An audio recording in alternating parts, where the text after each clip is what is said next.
Hey everybody, so I'm trying to set the record for longest going cold here. It's been 6 weeks of coughing and not feeling well, but I hope everybody's got some good resolutions for the new year. Happy New Year to everyone.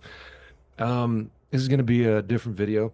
I haven't really been able to sing that much. I've still been performing and having to go through that and doing my very best, but I didn't really want to make videos based on, how to sing correctly and stuff like that, or showcasing things when I don't sound completely normal. So anyway, with all the YouTube comments and things like that that I get, and people arguing about certain things like this isn't good for you, you shouldn't do that. That's not good for you.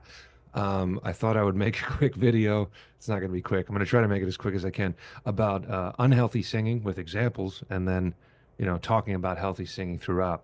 And in the, trying to make this as short as possible, I'm just going to showcase like 4 examples of things I've heard and things like that from the good old internet and YouTubes and Instagrams and stuff like that, and kind of talk about the breakdown of their voice and what they're doing and things like that, and see if I can shine some light on methods that are good and not good, and so that you don't go down these vocal rabbit holes and hurt yourself. So a lot of this is going to seem like I'm making fun of these singers and stuff like that, which I'm no certainly not doing. But if you've watched any of my videos, you know that I'm a goofy bastard. So there's going to be some comedic element to everything that I'm doing. But like I said, it's never just like a look at this fucking guy. It's not something like that. So anyway, without further ado, we're going to talk about some of these people. I don't even know their names, but we're going to talk about Bryan Adams first. What a fucking amazing voice. Not somebody I'm listening to that often, because I kind of don't want to hear love song after love song after love song, really. And that kind of tends to be, I think, what that thing is that Bryan has been doing. But kind of like Rod Stewart and stuff, just one of these sandy, wonderful voices that is just great. The only problem with that is that it's not typically a healthy thing. And when I watch him perform live and see all this different stuff, there's a lot of unhealthy stuff going on. But he in particular is an enigma because he seems to be able to keep doing it throughout 30, 40, however many years it's been. So either way, we're going to watch some of this. Pavarotti had different people. The great opera singer had different people that he loved their voices, so he would have them perform with him, and Bryan Adams was one of those people. So we're going to watch a bit of this performance. We're going to watch Bryan's part of this, and like I said, I'm just going to jump around, going to talk about different things, and let's check this out. Che bella cosa, una giornata sola, un'aria serena, dopo una tempesta, bell'aria fresca, para già una festa.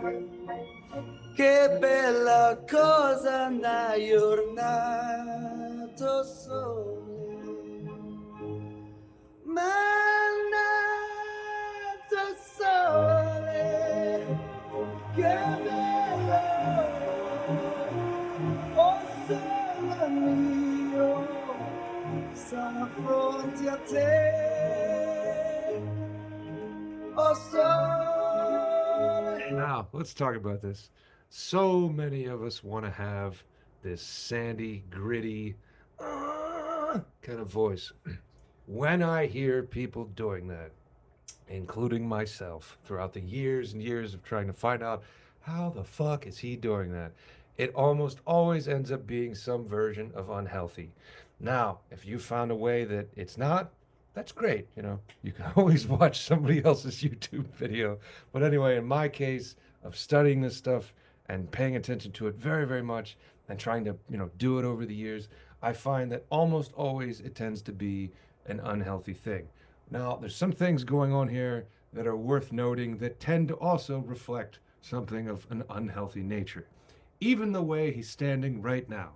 So when we look at this and we see him kind of, if I turn the volume off, we'll see that all this is tight as shit. Even when he's not singing high, it tends to be pretty intense what he's doing with his neck.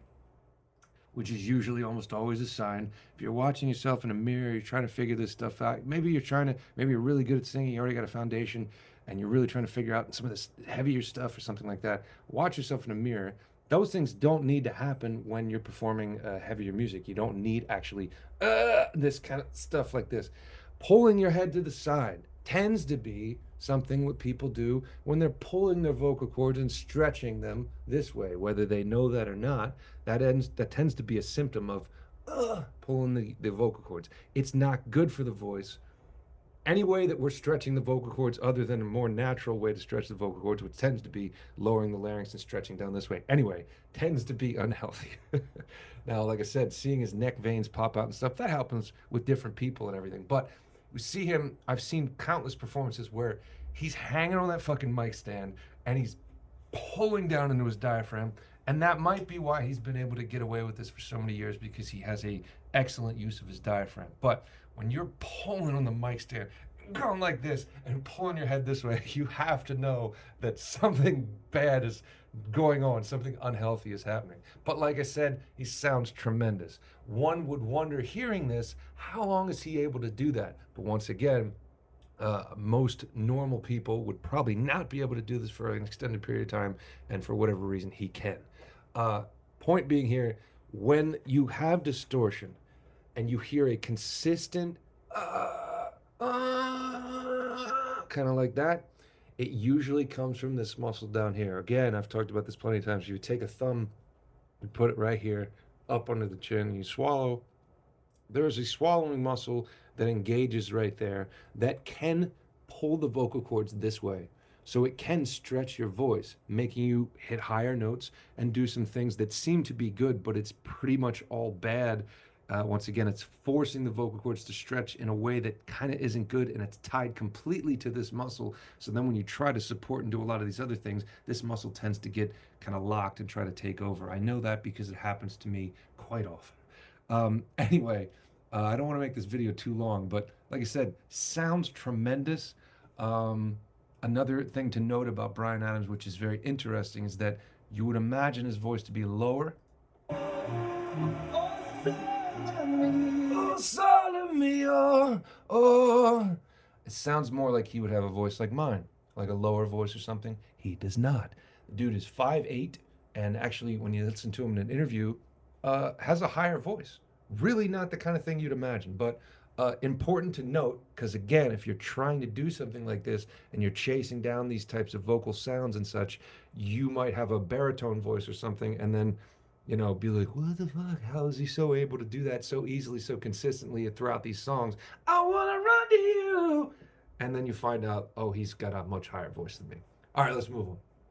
So I'm trying to figure out who else I pulled up here. Oh yeah, so we're gonna go on to the next. John Mayer. So I've never been a John Mayer fan. I've of course heard a lot of different songs throughout the years of things that he's done. And he's super talented guitar player, good songwriter, but you know, it's just never been my cup of tea. One of the weirder things though is that if you watch this dude sing live, it is like a battle of facial and neck things, contortions and whatever. It's very odd, and to me, like I said, I'm not making fun of necessarily and be like, look at this fucking guy. It's actually unpleasant to watch. It's kind of like I said, it's like a battle of this kind of stuff going on. Again, if you have to do that while you're singing, shit ain't right, man. You don't need that. Go back and watch Pavarotti and his performance. I'm not going to spend time to do that. And you'll see these opera singers, they're open, and they're open here, and they're yawning, and they're relaxed, and they're pushing down in their diaphragm. Their body is an instrument, but they're not using all this kind of stuff up here. Now, another thing, and one of the reasons I wanted to make this video, and we'll get into it here with old John Mayer, if you have a speaking voice, and then that speaking voice, when you start singing, goes to a completely different sound, you're almost always doing something unhealthy. How could you not be? I know everybody loves the fact that they can, you know, speak one way and then start singing, and then people are like, oh my God, that's your singing voice? I didn't even know that with you. Oh my God, I didn't even know. I know everybody loves that, right? That is not usually good. Sometimes it might happen a little bit here and there, whatever. But if it's completely night and day, John Mayer, it's almost always a symptom of doing something wrong. Masking your voice too heavily, compressing too heavily, doing something that's totally unnatural. So I just pulled up Your Body is a Wonderland because we're going to watch this a second. One thing I've left to do, discovering. Oh, those ladies that love John. One man to every step. In a scale like a single. One down. So he says God like this, and he's trying to basically sound like an old blues black guy, which a lot of people do because those people were cool. And they had feeling and conviction and made music much more of what it is or should be. So we have a whisper singing here, which can get into problems. Hey, yeah, because if we whisper, we have extra air passing over the vocal cords. Anytime there's extra air passing over the vocal cords, we get into a problem because the vocal cords don't like that. It tends to make the vocal cords swell, dry out, things go downhill. I think I heard at some point that he did have vocal problems and need to get some, issues addressed and such, which makes sense because continuously doing this song after song, which he doesn't always do, but hey, yeah, we got to compress to then cut back the airflow so we're not just going one skin like porcelain. So we have to address that issue and then try to do other things. Now, again, we hear that his placement is kind of coming from yeah, like this. So he's kind of staying in a pocket, almost to a point where you can't tell what he's saying. But to maintain that sound, he's got to do a lot of things. Candy lips and your bubblegum tongue. Your bubblegum tongue. And if you wonder, make it so many deep sea blankets. Now, another problem that you're going to get from singing like this and from some of the stuff he's doing here is that you're slowly going to start losing your range. No, I don't mean over time. I don't mean that, like, if you sing like this, your family's going to explode into, like, I don't mean weird, terrible, like, you're going to not be able to sing forever. I don't know those questions and answers, and nobody really does. Everybody would like to be like, you sing like this, you're never going to be able to sing again. But it's problematic, at least during the show, and your range is going to start dropping because your vocal cords are going to get pissed off. You can see that I can't take that very high without getting into some weird range. And you'll see that if he does, I'm not going to skip too far forward in the song and try to find that, but he tries to do falsetto in these songs then, if you wanna, and it gets cut off, it gets really restricted because we're already kind of fucking the voice up by having to stay in this pocket. Let's go to the chorus.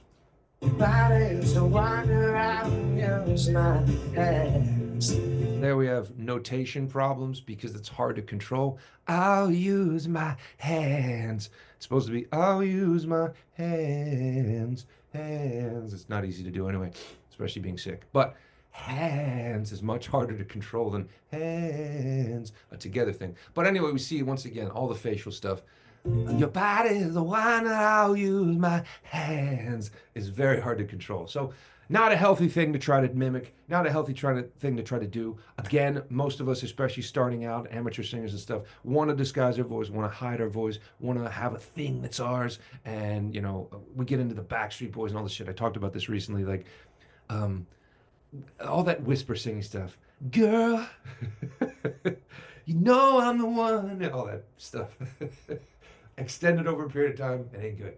Now, I'll go to this because I heard this a couple times, and then people are like, oh my God, listen to that person's voice, it's so cool. And I will agree, it is cool. But again, instantly problematic, very problematic in this way. And we're going to listen to a little bit of it, and then I'll try to skip ahead so I'm not taking too much time. Again, I have no idea who these guys are.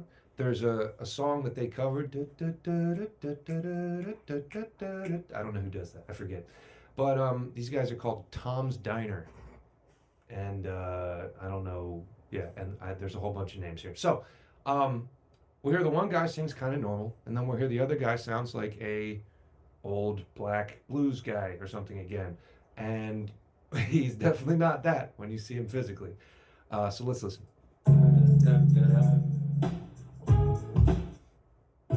I am sitting in the morning at the diner on the corner. I am waiting at the counter for the man to pour the coffee. So let's already talk about what we're hearing right there. Again, not too big of a deal, not to be a stickler and a pain in the ass, but singing like this is also not great for you. I'm just nitpicking. But we hear that he's pushing his voice to crack. It makes it sound more interesting. It makes it sound more like he's giving a heartfelt, genuine performance because he's pushing his voice to the edge every single time and it's kind of breaking. So already kind of getting into a little bit of weird territory, but more natural singing here. And then we jump over to this. And he feels it only halfway. And before I even argue, he's looking out the window. There's somebody coming in. Now we hear a lot of diaphragmatic support. Once again, if you get better and better at supporting from here, you can get away with doing a lot of things with your voice without hurting it as much because we push down here and we control the voice and drive it from here and try to get more out of here. Anyway, there is a lot of problems going on here. We'll address some of them so I can move on. But even in the Paul's window, we see, holy fucking shit, looking at this dude's neck. The first note that he starts to sing, we hear an extra overuse of air. This kind of thing going on. I can't do it. I don't want to do it. It's going to mess my voice up. For the man to pour the coffee. He's going, and he's pushing extra air over the vocal cords. And then he's compressing in different spaces to get this sound. Now, once again, I guarantee, or at least I don't know, but I'm pretty much guaranteeing that when he were to speak, he doesn't sound like this, and hey, baby, how's it hanging? That would be intense, and his voice wouldn't last very long. Again, one of the reasons I'm addressing this stuff, not to keep going on, is because I tend to be an extremist. What that means is that I had a lot of, when I was singing and trying to figure out how to sing, I had a lot of imposter syndrome and things like that, which I didn't recognize and I didn't know. But what happens is that you can sing something in your car, you can sing something in your studio, and you can sing it any way you want because you can do it 1,000 times over and over and over again. But what happens is that as you continue to do these things and you auto-tune them and you fix them and you do 100 different takes and you pin them together and put them together, you're going to start kind of wondering, can I do this live? Like, am I actually able to do this live? And you get yourself into trouble sometimes when you kind of find out like, oh shit, this is really hard to do live. And you might kind of walk around with a big head and think, I can sing all kinds of stuff, or I got a really cool voice like this. And then if somebody's like, hey, I want you to sing 3 songs and open for me sometime, you'd be like, 3 songs, that's fucking cool, man, I got it. What if they said then, I want you to sing your music like this for an hour? Okay. And then you get to find out what you're really made of, what you really, if you're full of shit and you're bullshitting yourself, you get to find these things out. Then take that to, I want your band to play for 3 hours, maybe 4 hours, which is too much all the time, but that's what I typically have to do every weekend, is perform for 3 hours, sometimes 4. It's ridiculous, but you're going to figure out if the things you're doing are sustainable or not. And you're going to pick up on all these different subtleties like I'm talking about here, where you're like, that cool shit goes right out the window when you do 2 songs and you're like, and you can't do it anymore. So again, worth looking into. If you're chasing after stuff like this, don't be afraid of your own voice, man. It's your voice. You still can figure out stylistic things and stuff, but I tend to be substance over style, you know.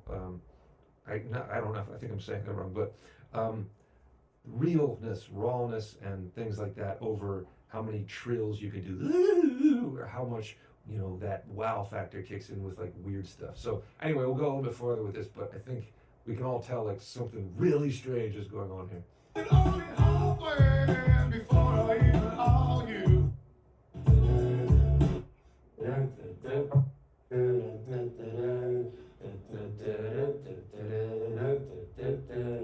These videos too, people don't know that most videos you're seeing like this tend to be lip synced and they're not real, and you know, how the fuck are they just walking around there going and they're still singing but they're not, but it's a video but it looks like it's live but it's not. That happens all the time. To see you, says the man behind the counter to the woman who was coming. Now I think I hear that as vocal fry coming through, so there he's being a little bit more natural. Still extra air. The woman who was coming, Oh, the woman who was called. she's shining on a breath. We just hear like I said, there's a lot of stuff going on. But hey, let's go to the last one. Now this dude does some voices and he does some things on Instagram. Seems like a very genuine guy. But again, we just get into that same place where the wow factor kicks in and everybody's like, oh my God. But it sounds like a completely different human being with completely different anatomy and probably, again, the bluesy type of direction stuff. And again, that's just not healthy. And I'm beating a dead horse now, but let's get into this. This is one of the songs that I think that this guy wrote. Passing and cleaning houses. Oh, so here we get to hear speaking voices. But the second one, if you're watching, I'm sorry that I did that to your house. So probably close to a baritone, a little bit higher. You never can tell. Sometimes speaking voices don't tell that. But we hear a decently normal male voice, not like weirdly high or weirdly low. And then let's get into the singing voice. Talk to me. We hear whisper singing right out of the gate with an extra use of air and compression to hold that back. Oh! Wants to know what starts inside that's tearing me. Up into the pieces on the floor, you see. I don't have an answer for you now. But good control over it, so maybe he could sustain it for a while. But again, we have a whisper. Oh! Kind of gets into Bryan Adams, kind of gets into all these places again, right? Look around, I'll find a reason. Tell me what makes you stop. Tell me what makes you shout. Amazing. Tell me what makes. I fucking hate these shows. Somebody's up there performing and then they cut to a guy. Hey, that's really great. So stupid. It's disrespectful to art and music all over the place. Anyway, we hear some of these notes. Tell me what makes you sad. This is again an overuse of a lot of different things. Sounds terrific. Probably going to be problematic when you have to do song after song after song. And what ends up happening, I think, is a lot of times people do this and they can put a lot of that on at first, and then they start to kind of get hoarse. So then they're either going to have more of it and their range is going to continue to plummet during the show, or they're going to have to start cleaning it up. Yeah, yeah, and they're going to have to come back to regular voice. Again, lastly, as I tap out here, chord closure is almost everything with singing. And if I give you a little bit of advice here, sometimes when people are following my teaching or videos and they think about placement, or they're kind of getting into the understanding what their voice should do, stuff like that. If I take my voice right now and go, in a decently normal note, that's my speaking voice. You can really feel the muscles right here pushing my voice out of my head. Right? To go from that to singing, to actual, literal, real singing, there's not that many things that happen, but mostly it's just coming from the diaphragm and kind of opening this up so it's not coming from my neck anymore, so that this gets out of the way and then I can use this. So if I go, now that's what my singing voice wants to do, unscathed, natural, without, tell me what make, all this kind of stuff, right? Now I can stylistically put different things in there, but for the most part, every step I take away from every step I take away from that, compression, distortion, everything like that, is going to start to become slowly unnatural. Now again, that doesn't mean that it's all bad and it's all going to ruin your voice and it's all whatever. But again, you don't have to do many things, especially when it comes to placement. Locking into a placement, getting into a pocket is not about restriction. Like this, it's about relaxation. It's about letting your voice do what it wants to do, finding out what your voice wants to do, and then kind of, creating this symbiotic relationship with it, and then doing things around it. But you can always go back to seeing what it wants to do naturally. Does that make sense? So like I said, I knew that this was going to be a weird video. I knew talking about all this stuff was going to be strange, but hopefully you got something out of it. Again, if you're trying to figure out what your voice wants to do, and what your voice is and what your voice is naturally and all that kind of stuff. There's not that many steps in there. And then at the end of the day, it's just stylistic choice and preference. But I'll see you guys soon.